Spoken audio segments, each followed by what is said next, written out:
주님 감사합니다. 일주일 동안도 우리를 지켜주셨다가 주님 배움의 자리로 부르심에 감사합니다. 잘 배우고 특별히 조직신학 시간 아버지 하나님 조직적으로 온전히 잘 체계적으로 갖춰줘서 어떤 믿지 않는 일의 말에도 아버지 하나님 복음을 증거할 수 있는 저희 신령들 되게 하옵소서. 신학생들 또 아버지 하나님 이끌어가신 이사장 목사님 또 교수님들 모두에 함께 하시고 이 코로나 시대 가운데도 주님 지켜 보호하여 주시고 온전히 우리들 배움의 자리 또 사역의 자리로 인도하여 주시옵소서. 언제나 주님 앞에 감사드리며 예수님의 이름으로 기도드렸습니다. 아멘. 이제 시험 문제가 나왔어요. 시험 문제 가져가시고요. 이게 간단하죠. 은혜 언약의 특성 그리고 하나님의 작정 특성에 대해서 쓰시면 돼요. 너무 많이 쓰지 마시고 딱 거기에 맞춰가지고 간단하게 쓰세요. 뭐 많이 쓴다고 점수 많이 주는 거 아니니까 핵심만 그 책 내용 보시면 책 내용도 별로 그렇게 많지는 않아요. 그러니까 또 조금 양이 많다 싶으면 좀 줄여서 잘 칸에 쓰시기를 바랍니다. 그러면 오늘 이제 진도 오늘 마지막 시간인데요. 이제 다음 주 사명자 집회까지 하면 이제 끝나게 돼요. 그래서 이제 숙제는 다음 학기 개강까지 그렇게 해주시면 돼요. 그리고 오늘 진도는 이걸 뭐 어차피 다 나갈 수는 없는 것이고 조유아 교수님과 2학기, 3학기에 걸쳐서 하셨나요? 그렇게 하셨는데 제 욕심 같아서는 다 나가고 싶었지만 나갈 수가 없어요. 나갈 수가 없고 그래서 저번 시간에 이어서 그냥 쭉 나가보려고 생각을 해요. 그래서 저번 시간에 언약에 대해서 배웠죠? 언약에 대해서 하나님은 약속하시고 행하셔요. 그냥 아무 말도 없으시고 하시면 안 되죠. 그래서 천지를 창조하시고 동산 중앙에 생명나무와 선악을 알게 하는 나무를 두시고 하나님이 다 허락하셨어요. 다 허락하시고 그리고 그 대신 선악을 알게 하는 나무를 따먹지 말아라. 그런 날에 네가 정령 죽으리라 이렇게 하셔요. 그게 이제 행위 언약이죠. 행위를 내가 어떻게 하냐에 따라서 그에 따른 계약 조건이 성립이 되고 그에 따른 이제 형벌이나 아니면 영생이냐 형벌이냐 그렇게 되는 거죠. 그런데 하나님은 사랑의 하나님, 하나님은 공의의 하나님이시고 사랑의 하나님이시죠. 사랑의 하나님. 이 두 가지가 우리 인간으로는 이해할 수 없는 거예요. 어떻게 공의이면서 사랑일 수가 있는가? 그건 불가능한 얘기야. 근데 하나님은 하셔요. 그래서 이제 그래서 하나님이 우리에게 은혜를 주시죠. 은혜 언약은 거저 주신 은혜의 공짜, 긍휼, 자비, 사랑의 언약이에요. 이걸 주시기로 하시는 거죠. 하나님, 공의 하나님, 행위 언약, 행한 대로 갚아주는, 눈에는 눈, 이에는 이, 그렇게 하는 거죠. 그러면은 인간은 죽어야 돼요. 말씀하신 그대로 하나님 그리고 거짓말을 못하세요. 말씀하신 거 그대로 돼요. 선악을 알게 하는 나무시오가 따먹어서 정령 죽으리라 하셨기 때문에 죽여야 돼요. 바로 그냥 딱 아담과 하와 죽여야 되는데 하나님도 사랑의 하나님이시네. 하나님이 또 말씀하셨죠. 아담과 하와에게 복을 주셨어요. 너는 땅을 정복하라 다스려라 땅에 충만하라 생육하고 번성해라 했는데 하나님 거짓말 못 하신다고 했죠. 말씀대로 이루셔. 반드시 한번 말씀하시면 이루시는데 죽여야 되죠. 그런데 땅에 충만하라 생육하라 번성하라 축복을 해버렸네요. 그럼 어떻게 해야 되겠어요? 죽여요 살려요? 아니 그러니까 하나님 거짓말 못 하신다니까요. 그러니까 하나님은 진짜 신실하신 하나님이고 제가 만약에 하나님이 인간적으로 하나님이었으면 괜히 복부터 줘가지고 말이지 그거 취소할 수도 없어요. 그럼 거짓말은 하나님이 되죠. 근데 또 이것만은 건드리지 말라고 그랬죠. 어떻게 해야 돼? 어떻게 하시겠어요? 그래서 구속 언약이 필요한 거죠. 구속 언약, 예수 그리스도 십자가, 구속 언약. 이게 중보자죠. 예수님은 이 중간에서 이 두 언약을 완벽하게 성취하셔요. 나는 율법을 폐하려 온 것이 아니라 완성하려고 왔노라. 사람은 절대 율법을 지킬 수가 없어요. 인간의 본성, 이미 타락한 인간의 본성은 하나님을 알 수도 없을 뿐만 아니라 알아도 못해요. 하나님 알려주셨죠. 율법을 주시면서 이걸 지켜라. 내가 이거 좋아해. 그런데 지킬 수가 없어요. 사람은 그럴 힘이 없어요. 그래서 중보자 예수 그리스도, 하나님과 사이가 막혀있던 그 죄의 문제, 내가 할 수 없는 문제, 죄의 문제, 죄 때문에 하나님과 이게 교통이 안 되니까, 이게 우리가 기도 지금 할 수 있는 것은 예수님이 십자가에서 죽으셨기 때문에 하나님과 우리가 막혔던 이 휘장이 찢어졌기 때문에요. 그래서 우리가 직접 대면하고 응답을 들을 수 있는 그런 은혜를 주신 거예요. 예수님이 그걸 해결하셨어요. 그런데 이제 또 이제 관계는 회복됐다고 쳐요. 그런데 문제는 말씀대로 살 수가 없어요. 그걸 어떻게 해결하셨다? 예수님이 십자가에 죽으심으로 하나님의 영이 우리 안에 다시 들어와요. 성령을 주셔서 이제는 할 수 있게 하셔요. 내가 하는 게 아니라 영이 나를 끌고 가요. 비록 실수할 때도 있죠. 하지만 내 안에서 전쟁, 영과 육의, 영의 생각, 육의 생각이 지금도 싸우고 있어요. 싸우고 있어요. 그 자체가 우리가 벌써 하나님의 영이 있다는 거예요. 안 믿는 사람은 싸움 자체가 없어요. 뭐 하나님 믿고 뭐고 어차피 이 땅에서 죽으면 그만인데, 그러나 우리에게 이 영이 들어왔다는 것은 이 안에서 이제 싸움이 일어나요. 마음은 원이로되 육신이 약하고 하고 싶지만 지키지 못하는, 그러니까 막 답답하고, 그러면 기도하게 되고, 그러면서 이제 하나하나 하나님 풀어 가셔요. 그래서 걱정하지 마시고, 나는 왜 안 되나? 돼요. 예? 저도 안 되는 게 많죠. 아침에 오면서도 때로는 막 짜증이 나기도 하고, 하지만 그러나 또 이루어 가셔요. 또 속았네. 기도하죠. 성령이 이제 우리를 주장하시는. 그래서 이게 이제 기본 틀이고, 거기에서 이제 우리가 지난 시간에 행위 언약을 했죠. 행위 언약. 용서받을 수 없는, 예, 나오세요. 용서가 돼요. 다음주 갔다 오고, 그 다음에 우리 이번 시간은 245페이지 죄의 형벌 이렇게 나오죠. 행위 언약. 행위 언약을 불순종했을 때 따르는 형벌이 있어요. 형벌의 종류에는, 형벌이란 하나님의 공의를 만족시키기 위하여 범죄자에게 가지는 고통이나 고난을 가리키는 것이다. 이렇게 나오죠. 그 죄를 범죄함으로 어떻게 됐죠? 창세기에 나오죠. 3장에 선악과를 따먹게 됨으로써 인간에게 고통이 가해졌어요. 형벌이죠. 여자는 네가 뱀의 말을 듣고 너도 먹고 남편에게 줬으니까 너는 남자를 섬겨라. 그리고 너는 해산하는 수고의 고통을 당하게 될 것이다. 이렇게 고통이 당해요. 아마 선악과를 안 따먹었으면 아마 고통이 없었을지 몰라요. 어떻게 났을까?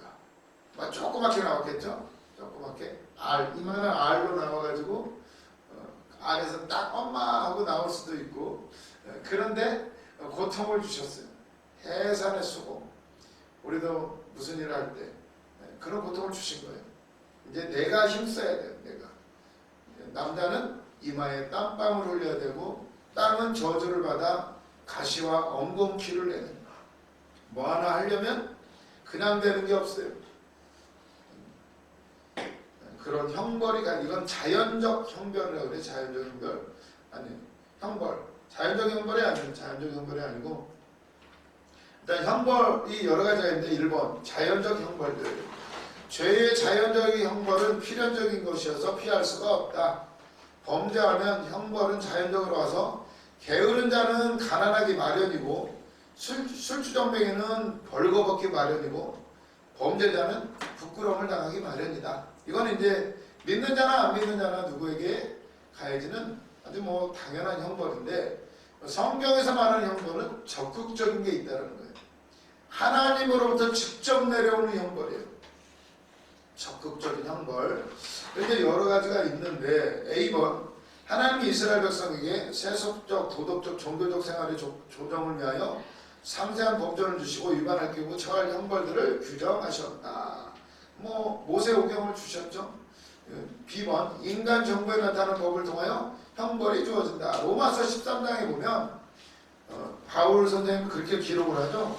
세상 법도 잘 지켜라.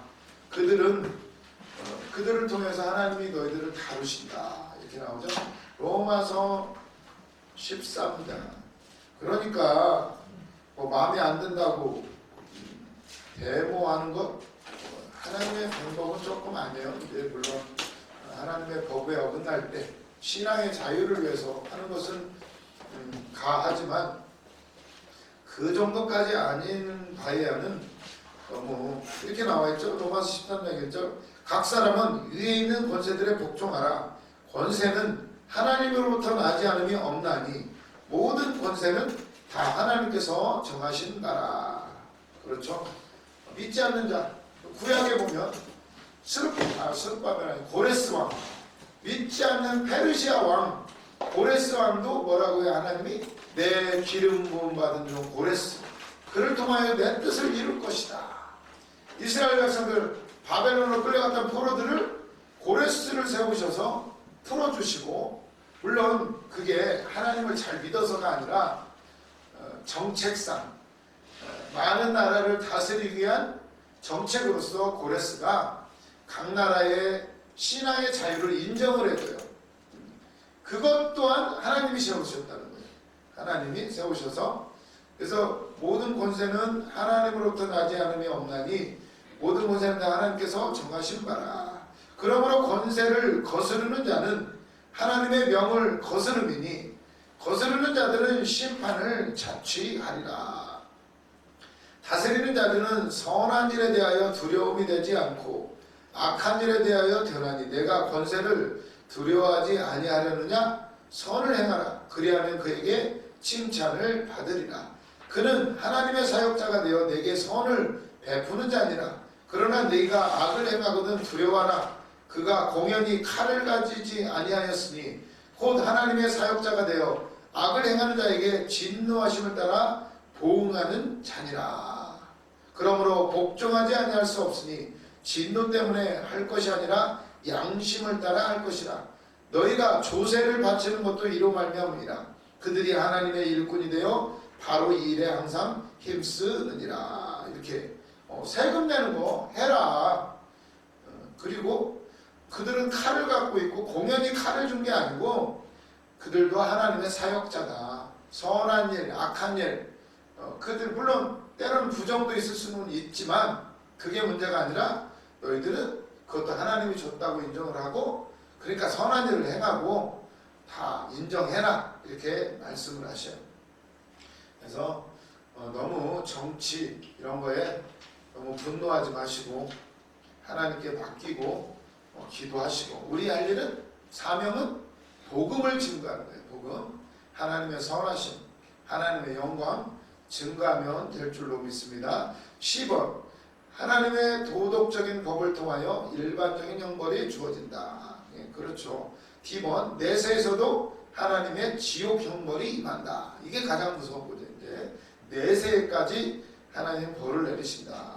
그런데 3번 보시면, 그런데 현대주의자들, 그 자유주의 신학자들이죠. 이 사람들은 하나님이 직접 주시는 건 아니다 이렇게 부정을 하는데, 그러나 성경 엄연히 직접적인 형벌을 말해주고 있어요. 성경에 보세요. 하나님이 막 쳤다, 하나님이 재앙을 내렸다, 이런 구절들이 많이 나오죠.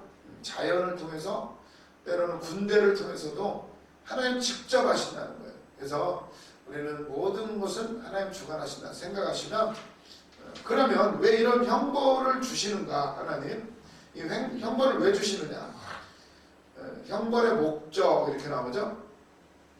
세상에서는 뭐라 그래요? 죄인을 개선시키려고 한다, 교화시키려고 한다 하죠. 교화. 근데 이거는 이렇게 아주 잘 나왔죠. 보세요. 이는 하나님이 죄인에게 진노하시는 것이 아니라 살아가며 아버지 집으로 돌아오도록 할 목적으로 고난을 가한다는 견해이다. 근데 이거는 그러나 이 견해는 형벌과 징계를 구별하지 못한 말이다. 엄연히 성경에 형벌이라고 있어요. 물론 징계도 있죠. 형벌은 있다는 거예요. 징계와 구별을 하라는 거예요. 그래서 형벌은 뭐고 징계는 뭐냐? 맨 밑에 줄. 그러나 형벌은 심판주 하나님께서 죄인들에게 가하는 것이지만 징계는 아버지 되신 하나님께서 그 사랑하는 자녀들을 교육하고 올바른 길로 인도하기 위하여 가하는 것이다. 따라서 형벌과 징계의 구별은 반드시 유지되어야 된다. 뭐 당연한 말이죠. 믿느냐 안 믿느냐, 주님은 다른 걸로 안 보셔요. 믿느냐 안 믿느냐, 순종하느냐 안 하느냐. 근데 우리 하나님의 자녀들은 사랑하시기 때문에 그거는 징계라는 거예요. 우리 믿는 자에게 오는 것은 징계인 줄로 믿습니다. 그러나 믿지 않는 자에게는 형벌이 따른다. 형벌. B번, 범죄를 방지함으로 사회를 볼 목적이다. 이건 이제 그릇된 견해예요. 그건 이제 세상에서 하는 거죠. 어떻게 법을 어떻게 하나요? 과태료, 사형, 무기징역. 이거는 왜? 범죄를 방지하기 위해서 아주 강력하게 한마디로 겁을 주는 거죠. 범죄하면 이렇게 됩니다. 겁을 줘야 안 하니까. 그러나 성경은 좀 달라요. 성경은 B번, 그러나 이것은 하나님이 내리신 형벌의 근본 목적이 될 수는 없다. 그 이유는 사회가 점점 더 악화되어 가고 있기 때문이다. 그래서 이건 아주 인간적인 입장에서 보는 견해고, 진짜 성경적인 견해 2번 올바른 견해. 왜 하나님이 형벌을 내리시는가? 왜 죄는 마땅히 형벌을 받아야 하는가? 그리고 사단은 왜 형벌을 받아야 하는가? 그것은 바로 하나님의 거룩함과 공의 때문이다. 하나님은 거룩하신 분이에요. 하나님은 그리고 아주 공평하신 분이에요. 공정하신 분이에요. 그분이 죄를 허락지 않으세요. 그렇기 때문에 형벌이 있는 것이지 뭐 개선하고 방지하고 이게 아니에요. 하나님은 개선 방지 얼마든지 하실 수 있는 분이에요. 그런데 문제는 우리를 사랑하신다는 거예요. 믿지 않는 자에게는 형벌이요, 믿는 자에게는 징계가 따른다는 거예요. 우리는 구원 받았어요. 근데 왜 우리가 똑바로 살아야 되느냐? 징계받지 않고 또 무서워서 하는 게 아니라, 맨날 매 맞을까 봐서 무서워서 착하게 사는 게 아니라 그분의 영광을 드러내기 위해서, 아버지 이름 욕먹이지 않기 위해서 그냥 스스로 우리는 하는 거예요. 진짜 기쁜 마음으로. 그래서 진짜 형벌의 목적은 하나님의 거룩과 공의 때문이다. 이렇게 나오는 거예요. 그래서 그리고 10번, 아담의 죄의 결과로서의 사망. 사망은 뭐가 있는데, 사망을 네 가지로 나누죠. 첫째, 영적 사망. 하나님과 교제가 끊어진 거예요. 이게 가장 중요해요. 영적 사망은 근본적으로 영혼이 하나님으로부터 분리됨을 의미한다. 여호와의 신이 떠났죠. 그 아주 중요한 애가 사울왕, 구약의 사울왕. 하나님의 성령이 임하니까 얼마나 멋있어요. 막 겸손하다 못해 조금 사람이 낯가림이 심하고 좀 모자란 사람이었어요. 내가 뭔 일을 합니까? 이런 사람이었어요. 막 지도자로 세우려고 했더니 키도 크다라는 사람이 저 뒤에 숨어가지고 그랬던 사람이에요. 그런데 하나님이 함께 하셔서 가는 곳마다 승리하고, 그러다 보니까 이 사람이 교만이 들어가요. 그런데 어떻게 하셔요? 하나님의 신이 떠나버려요. 한 번 경고, 두 번 경고, 안 돼요. 떠나셔요. 그랬더니 악신이 들어가요. 그러니까 막 악신이 들어가니까 막 괴로워서 견딜 수가 없고 그런 이상한 사람이 돼버려요. 오늘 가장 중요한 건 형벌 중에 형벌, 사망. 죄의 결과의 사망. 그 사망은 바로 영적 사망. 하나님으로부터 분리. 이게 가장 큰 사망이에요. B번 두 번째 다음 페이지 보시면 248페이지 육체적 사망이 있죠. 육체적 사망은 영혼과 육체가 분리되는 걸 말한다. 그렇죠? 죽는 거예요. 육체가 죽는 거죠. 10번 영원한 사망. 영원한 생명과 복으로부터의 분리를 의미한다. 영원한 지옥이죠. 지옥. 영원한 사망, 영원한 불못. 이거는 이제 복 받을 수 있는 기회가 사라져 버립니다. 완전한 분리예요. 이거 엄청 무서운 거예요. B번 그리고 이제 마지막 생활의 고난이 따라요. 여인에게는 해산의 고통, 땅은 저주받아 가시와 엉겅퀴 땀방울 흘려야 먹고 살아요. 에덴에서 쫓겨나서 하나님을 떠나서 불안 속에서 살아가요. 불안 속에서. 가인이 동생 아벨을 죽여놓고 어떻게 하나요? 자기가 죽여놓고 막 벌벌벌 떨어요. 사람들이 다 죽일까봐. 누가 언제 죽인다고 했나요? 근데 본인이 스스로 결론을 내리고 그게 바로 죄에서 오는 결과예요. 뭔가 두려워요. 뭔가 불안해요. 죄예요. 죄. 저도 이제 기도원에서 훈련을 받다 보니까 처음에는 이제 막 다 잘했다고 칭찬만 하시더라고요. 별로 잘하지도 않는데 좋아가지고 막 해줘. 그다음에 좀 시간이 되면 하나하나 가르치기를 시작을 해요. 때로는 뭐 해도 뭐라 그러고 안 해도 뭐라 그러고 눈치 없다고 뭐라 그러고 몰라서 혼나고 알아도 너무 또 앞서 나간다고 혼나고. 그래서 사람이 나중에 조금 저기예요. 언제 왠지 불안해. 목사님이 뭔가 말씀 안 하시면 불안해. 근데 군대에서 그러죠. 군대에서 맞고 자야 편하지 안 맞고 자면 불안하대잖아요. 뭔가 불안해. 그거 왜 그래요? 아직 내 안에 죄성이 해결이 안 돼. 하나님의 자녀고 아니 혼나고 안 혼나고 그거는 아무 문제가 안 되는데 근원적으로 인간은 이 두려움 그게 있더라고. 그게 해결이 돼야 돼요. 생활의 고난 쫓겨다니고 뭔가 쫓기는 기분 이런 거 이게 다 죄에서 온 거예요. 죄에서 온 거.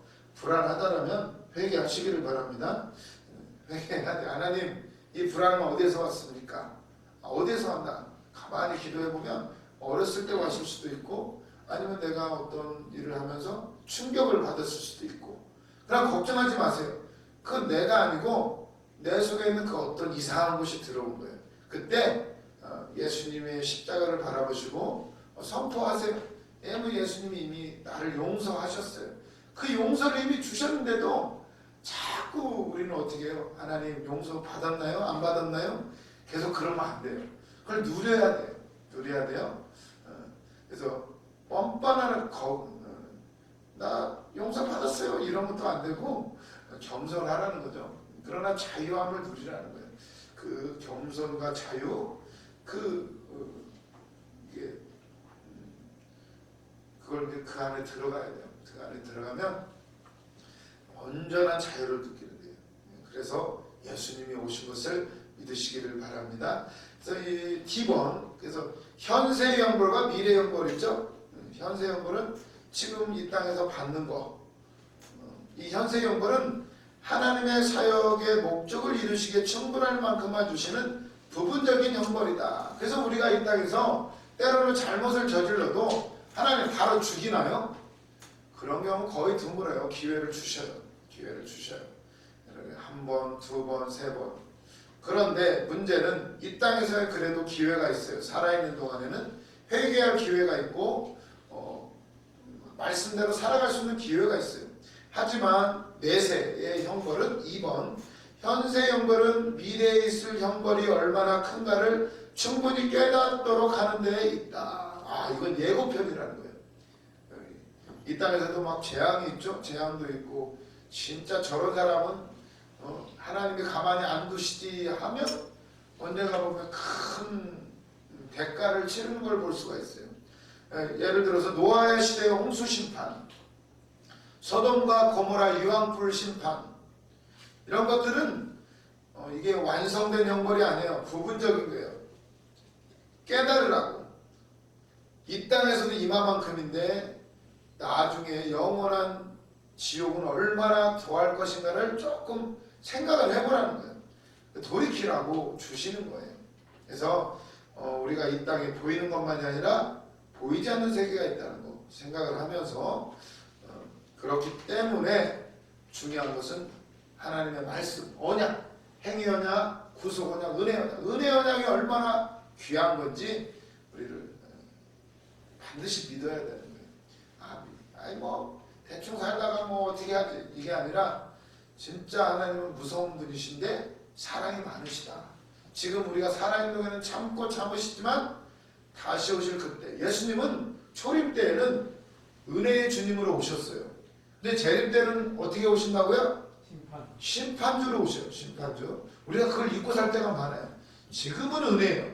지금은 은혜인데 다시 오신 예수님은 심판주로 오신다는 사실 항상 기억을 해야 돼요.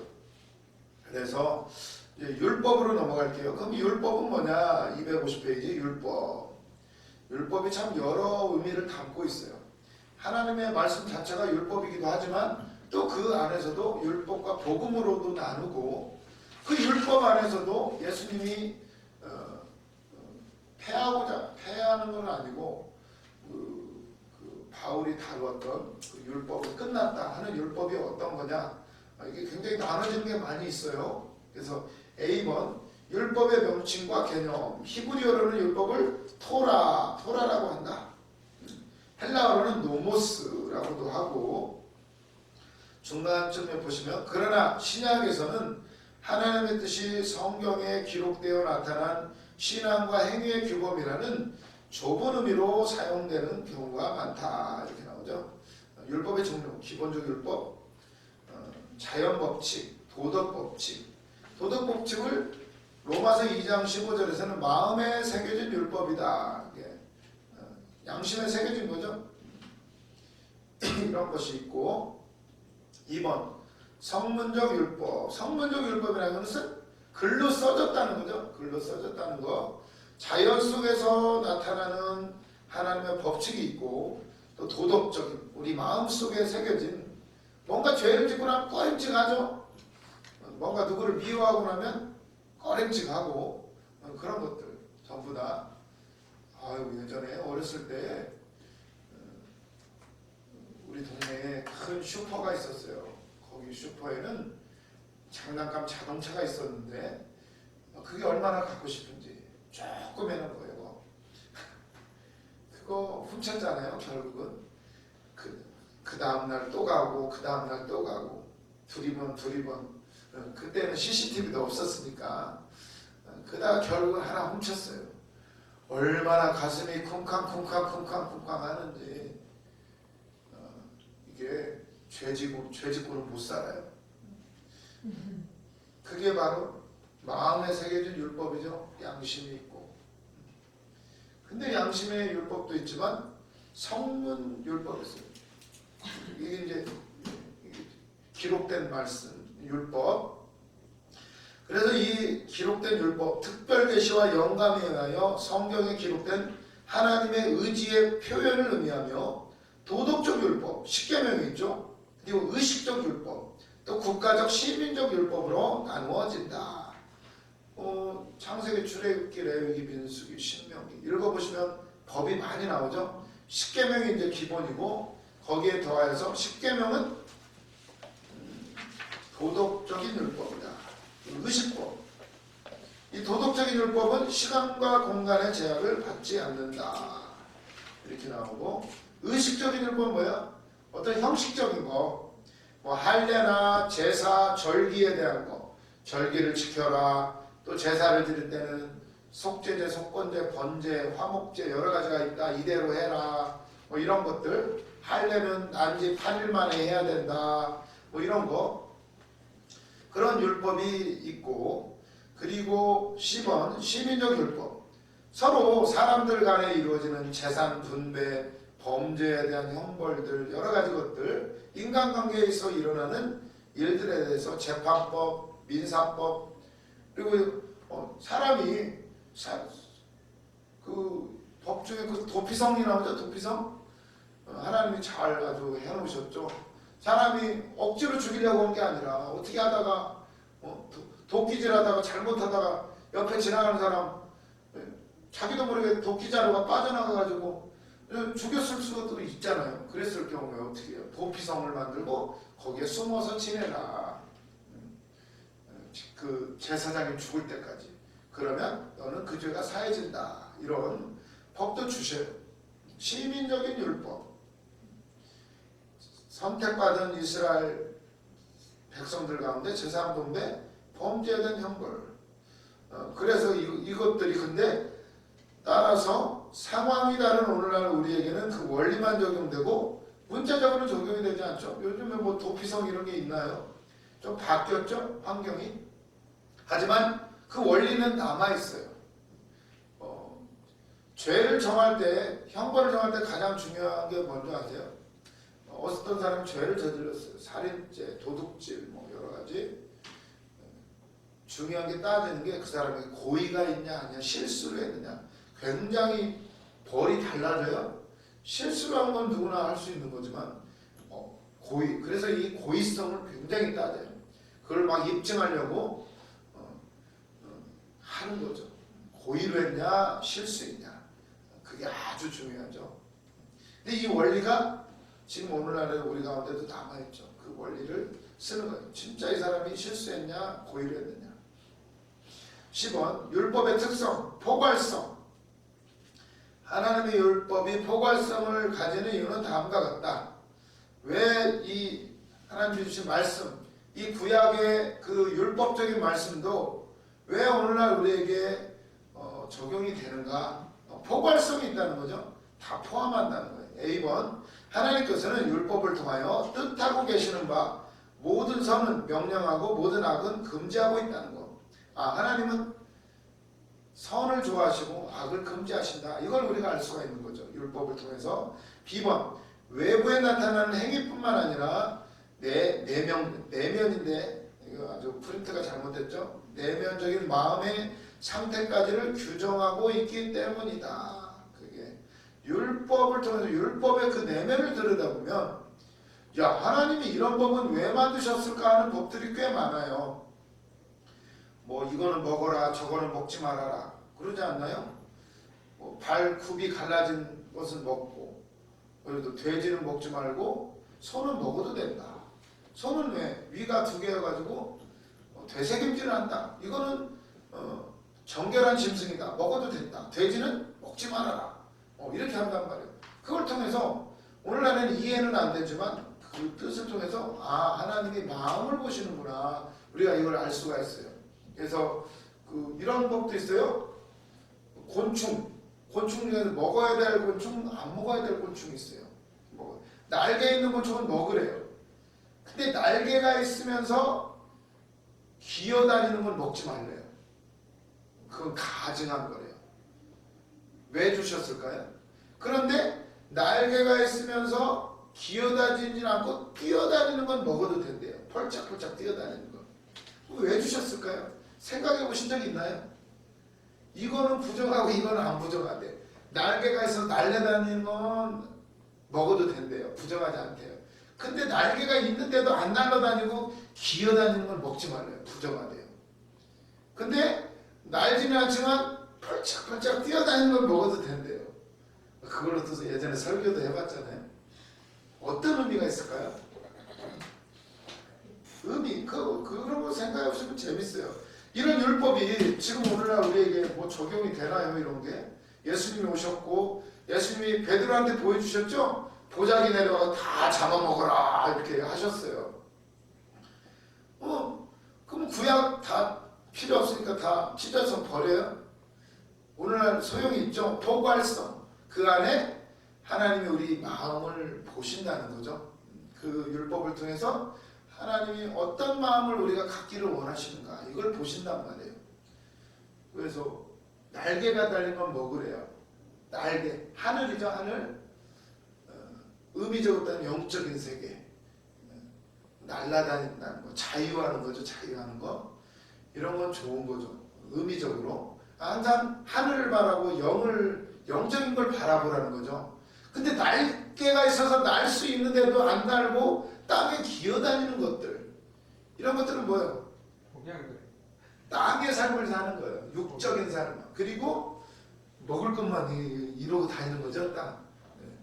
이미 우리에게 하나님이 성령을 주시고 말씀도 주시고 우리 인간에게는 고귀한 영혼을 주셨는데 안 사용해요. 기도도 안 하고 능력 말씀도 안 보고 노력도 안 하고 오로지 무엇을 먹고 살까, 어떻게 하면 성공하나, 이런 거.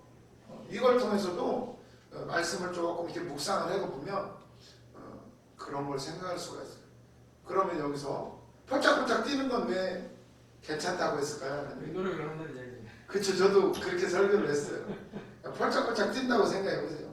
땅에 붙어있지만 펄짝펄짝 뛰어요. 떠있잖아요. 공중에 잠깐씩. 그냥 말씀대로 살으려고 노력하잖아요. 어쩌면 우리의 모습 같은. 하나님 그거를 그래도 예쁘게 보신다는 거예요. 저는 그런 게 생각이 되더라고요. 뭐 성경에 그런 얘기는 나오지 않지만 우리가 말씀을 주신 것은 다 이유가 있어요. 그렇다면 되새김질, 소를 왜 먹으라고 했나요? 말씀을 되새김질하라고. 소는 일단 저장해뒀다가 으악 꺼내가지고 시간 날 때 계속 씹는 데잖아요. 완벽하게 소화를 시켜요. 완벽하게. 그것처럼 우리도 집어넣었다가 일단 아멘 먹었다가 또 생각날 때 꺼내서 이 말씀은 하나님 왜 주셨을까? 뭐 이런 거 생각해 보셨나요? 그리고 성경에 또 뭐가 나오죠? 여자들 한 달에 한 번씩 피를 흘리면 부정하다 해가지고 성경에 보니까 그 여자는 밖에 나가서 지내야 되고 그 여자가 앉은 자리도 부정하고 그 여자가 만지는 것도 부정하다고 나와 있어요. 그렇지 않아도 여자들은 굉장히 살기 힘들었는데 옛날에도, 그죠?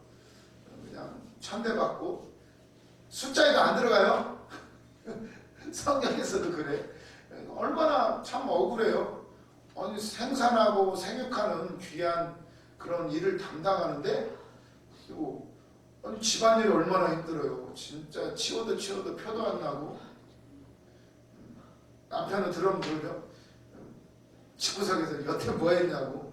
그냥 이것저것 하느라고 바쁜데.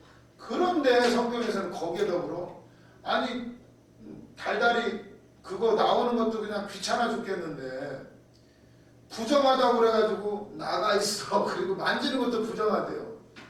왜 그렇게 율법을 주셨는지 생각해 보신 적 있나요?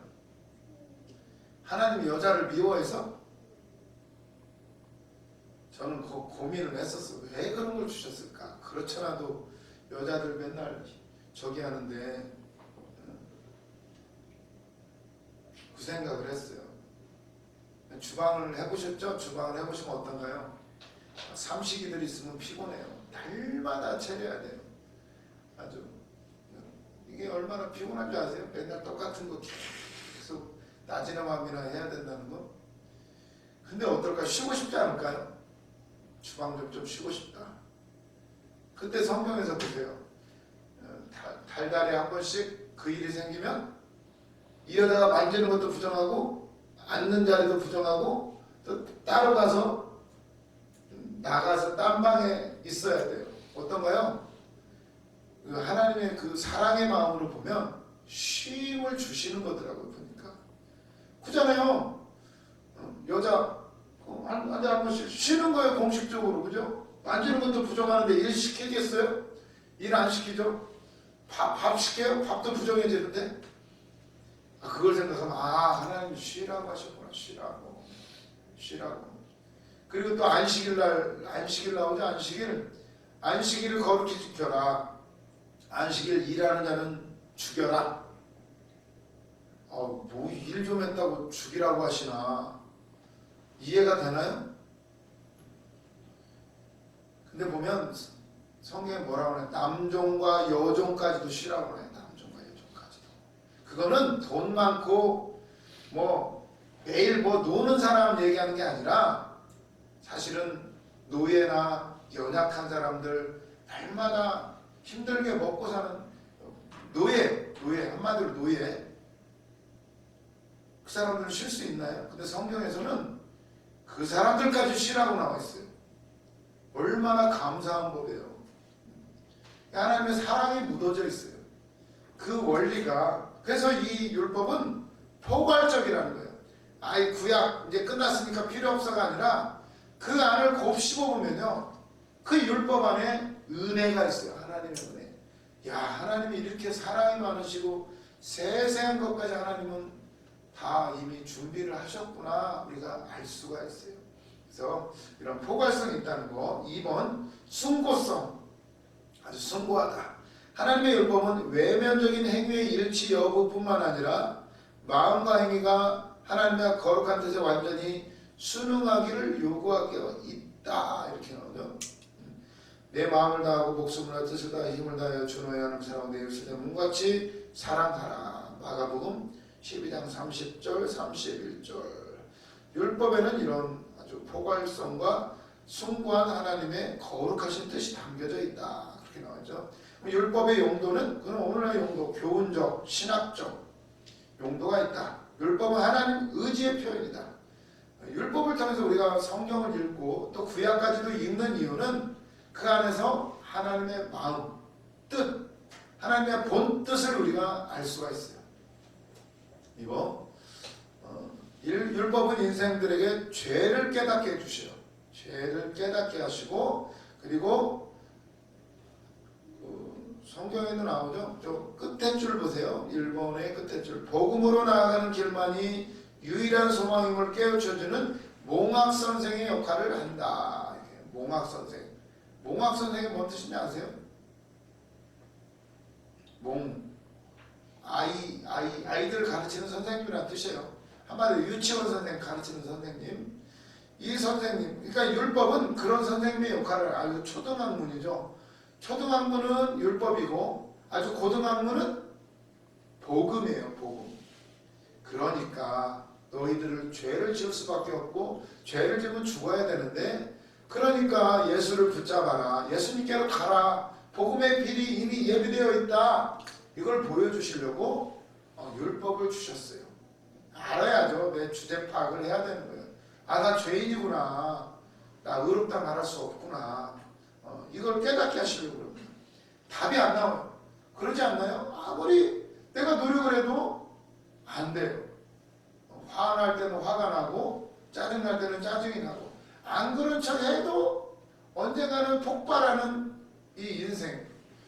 그래서 깨닫게 하죠. 아, 죄인이구나, 내 힘으로 안 되는 것이었구나, 그리고 이건 내가 아닌데 내가 또 속았구나, 주님이 오셨고 내 죄를 사해 주셨고 내 안에 새 영, 성령을 부어주셨는데, 그렇지, 성령을 의지해야지, 이렇게 나아가도록 율법을 주신 거예요.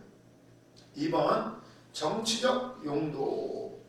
형벌을 두려워 지나치게, 실수는 할 수 있지만 너무 막 나가지 않도록 딱 경계선을 정해주는 거죠. 그래서 법이 세야, 법이 세도 너무 억울하게 죽는 사람도 있지만 어떤 때는 좀 너무 법이 약하니까.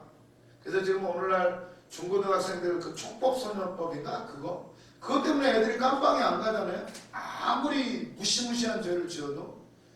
그래서 지금 막 법을 바꿔야 되느냐 말아야 되느냐, 그런 논의까지 나오는 이유가 이 법에는 억제하는 어느 정도의 역할이 있기 때문에, 그래도 겁을 좀 주면 형벌 막 때리고 무시무시한 형벌을 준다면 하겠어요. 너무 법이 물러요. 그리고 돈 있으면 대충 빠져나올 수가 있고, 특히나 이 횡령죄나 배임죄, 이런 경제적인 범죄는 우리나라 같은 경우는 너무나 약해요. 개봐야 대기업 재벌들 그냥 집행유예, 집행유예. 말이 집행유예지, 집행유예는 그냥 깜빡 안 가는 거죠. 할 때까지 하는 거예요. 뭐 가지고 걸리면 집행유예니까. 그러니까 누구나 뭐 부장하는 거죠, 끝까지. 근데 외국은 어때요? 세금 안 내면 조세 포탈 어마어마해요. 깜빵 가요. 그리고 그냥도 아니고 10년 뭐 20년 막 그 액수에 따라서 어마어마하게 때려요. 그러니 함부로 하기가 쉽지가 않죠. 물론 뭐 더 교묘한 방법을 쓰겠지만 아무튼 법은 너무 세도 조금 그러긴 한데 어떤 때는 좀 세야 할 필요성도 약간은 있어요. 그런 것들. 그러니까 율법도 하나님 왜 이렇게 막 무시무시하게 했나? 막 안식일에 나무하러 갔다가 걸렸잖아요. 어떻게 됐죠? 돌로 쳐 죽여버려요. 아니 그냥 좀 나무까지 좀 주스러 갔는데 왜 그랬을까? 다 이유가 있죠. 그리고 또 신약에서도 나오죠. 누구예요? 땅 팔아가지고 다 바친다고 했다가 아나니아 삽비라 땅 바친다고 했는데 바치고 나서 좀 아까워가지고 일부만 드렸어요. 근데 이미 성령을 알고 계셨고 야 다 가져오지 왜 숨겨놨어? 이러면서 막 바로 죽어버려요. 아니 신약인데 복음의 시대인데도 바로 죽어요.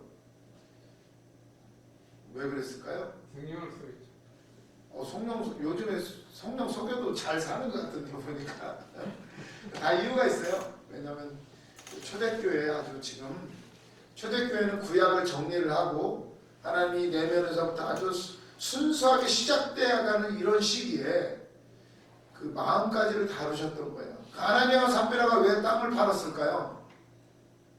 명예욕 때문에. 그렇죠. 그 앞에 보면 바로 누가 나오냐면 바나바가 땅을 팔아가지고 아주 뭐 유력한 자가 교회 안에서 인정받고 위로의 아들이다. 저 사람은 자비가 넘치고 참 사람이 좋아. 이런 아주 칭찬을 많이 들었어요. 이 일도 잘하고 아마 뭐 장로로도 세운 직분도 받았겠죠. 이러다 보니까 이 사람도 아나니아 삽비라도 아마 욕심을 냈던 것 같아요. 성령께서 그냥 죽이신 게 아니었겠죠. 그 마음까지. 왜 이제 교회가 막 초대교회가 시작되는 아주 순수한 순간이에요. 하나님이 어떠한 이만한 것도 용납하지 않을 그런 시기였던 거예요. 그리고 하나님이 그 사건만 가지고 하나님 치셨겠어요? 그 전에도 아마 교회 안에서 많은 일들이 있었을 거예요. 아나니아와 삽비라 보다 아마 하셨을 게 뻔해요. 성경은 그냥 그것만 보면 아유 하나님이 왜 그러시나 복음인데 에이 이게 아니라 그 안에 많은 숨겨진 스토리가 있어요. 그래서 하나님은 사랑의 하나님이시라는 거 정말 우리에게 기회 주셨다는 것에 감사하시고 그리고 율법을 보면 또 율법 중에 그런 거 있어요. 옷감을 짤 때 2가지 성분의 실을 섞어서 짜지 말아라. 그렇게도 나와요. 오늘날 옷이 지금 뭐 다 혼방이죠. 다 섞어 짠 거. 왜 섞지 말라고 했을까요? 하나님은 이 두 마음 품는 거 싫어하셔요. 두 마음. 이리 갔다 저리 갔다 이리 갔다. 주님만 섬기라는 거예요. 막 우상도 섬겼다가 막 이리 갔다가 막 이게 아니라 항상 그런 걸 굉장히 중요시 하셔요. 그래서 우리가 믿음의 생활을 할 때도 딱 정하면은 끝장을 보는 거예요. 죽이 되든 밥이 되든 뭐 누가 뭐라고 하든 가는 거예요. 그럴 때 역사가 일어나지 이게 왔다 갔다 하면 본인 스스로가 나중에 헷갈려버려요. 그래서 이게 율법을 왜 주셨느냐 보면 그 중심을 딱 들여다보면 하나님의 마음 그리고 하나님의 사랑 하나님의 거룩하심 이런 것들을 볼 수가 있어요. 그래서 3번 2번 정치적인 용도 죄를 좀 억제하려는 용도가 있고 3번 규범적 용도 은혜로 구원받은 성도들이 어떻게 사는 것이 하나님을 기쁘시게 해드리는 것이 깨닫고 구체적인 삶의 현장에 그것을 적용시켜가도록 그 표준을 제시해준다. 이게 아주 좀 중요한 역할이에요. 이건 이렇게 표현하죠. 우리가 구원을 어떻게 받나요? 구원 행위로 선을 행해서 말씀을 잘 지켜서 아니죠. 믿음으로 받죠. 믿음으로 구원받아요. 오로지 은혜로. 그런데 구원받은 자가 어떻게 살아야 돼요? 말씀대로 살아야 되는 거죠. 그때 필요한 게 이제 또 율법이에요. 이거 구분 잘 하셔야 돼요. 율법을 지켜서 구원받는 건 아닌데 이제 구원받은 백성은 율법을 보고서 하나님이 무엇을 좋아하시나 이것이 선이구나 이걸 알고 지키려고 노력한다는 말은 좀 그런데 잘못하면 또 행위가 될 수가 있으니까. 근데 그게 아니라 선한 양심에서 이제 지켜지게 돼요. 그걸 이제 로마서 8장에서 육신이 연약하여 할 수 없는 그것을 성령은 하게 하신다는 거예요. 그래서 이제 이 3번이 규범적 용도. 은혜로 구원받은 성도들이 어떻게 사는 것이 하나님 기뻐하시는가. 그걸 알 수 있는 아주 그 표준을 세워준다는 거예요. 그래서 우리가 뭐 이 율법 너무 이거 문자적으로 따지고 이러라는 게 아니라 하나님 이걸 기뻐하시는구나 이렇게 알고 우리가 하나님 나도 이제 지킬 수 있도록. 율법은 우리를 고통스럽게 하려고 준 게 아니에요. 근데 우리 안에 죄성이 들어오는 면에서 너무나 힘든 거야. 사실 기도하는 게 힘든 게 아니에요. 하나님과 교제하고 막 그분과 막 그 화골경에 그 오죽에서 우리 베드로가 여기 가서 싸우니 주님 여기서 그냥 삽시다 할 정도인데 그걸 기쁜 건데 이게 기도가 일이 되죠. 주야 하라니까 그냥 힘들어가지고 주야 몇 번 하다가 또 갔다가 다시 또 손 얹으면 그때서 또 주야 했다가 또 졸다가 그게 아니라 이걸 원래 기쁜 건데 이게 그럼 알아야 돼요. 아 하나님 기뻐하시는 게 뭔지 말씀 통해서 우리가 보는 거예요. 기도는 원래 저도 기도 잘 못하지만 진짜 이건 즐거운 거고 기쁜 거고 재밌는 건데 이게 노동이 되버려요. 노동이 아니라 기쁜 거예요. 그래서 율법은 사실은 이게 나를 고통스럽게 하는 게 아니라 나를 복주기 위한 건데 이렇게 나눠서 생각. 율법이 여기로 가면 안 돼요. 그러면 행위 구원이 돼버려요. 근데 믿음으로 구원받고 구원받은 자는 삶에서 나타나게 된다. 이게 율법이 이쪽으로 가져야 돼. 그러면 이제 우리가 말씀을 열심히 보는 거예요. 구약도 잘 보면 그 안에서 하나님의 사랑, 하나님의 선하신 뜻을 발견하게 될 줄로 믿습니다. 쉬는 시간 갖고 나누도록 하겠습니다.